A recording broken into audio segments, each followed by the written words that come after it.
శ్రద్ధ, సహనంతో ఉండి చూడు. జీవితం నీకు చాలా పాఠాలను నేర్పుతుంది.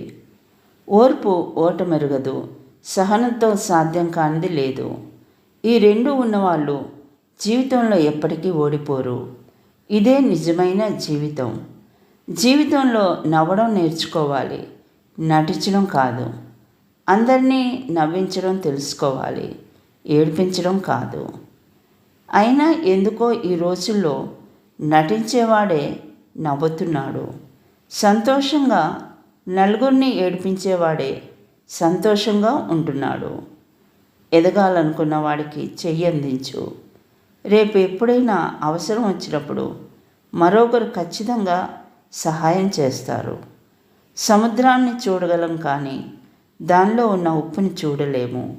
అలాగే మనుషుల్ని చూడగలం కానీ వారి మనసులో ఏముందో చూడలేము. మేఘాలు అడ్డుపడినంత మాత్రాన సూర్యుని వెలుగు తగ్గదు. పరాజయాలు ఎదురైనంత మాత్రాన నీ విలువ తగ్గదు.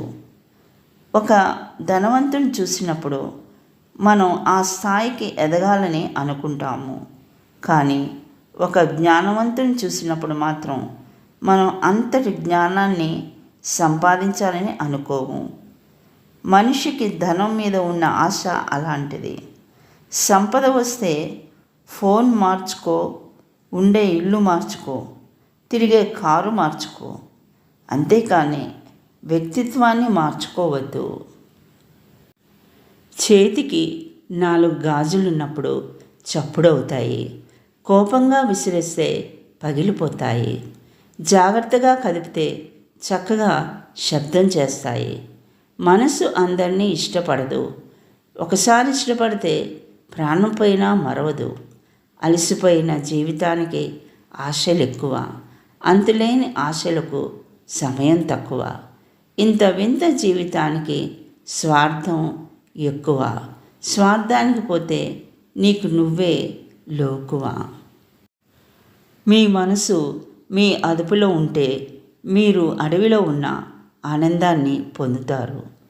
జీవితంలో నువ్వు ఏమి సాధించావు అని అడిగితే 1 కోటి రూపాయలు సంపాదించాను అనేవాడికన్నా తల్లిదండ్రులను కన్నీరు కార్చకుండా చూసుకున్నాను అనేవాడు ధనవంతుడు. మీ మౌనం కంటే మీ మాటలు మంచివని మీకు అనిపించినప్పుడు మాత్రమే మాట్లాడండి.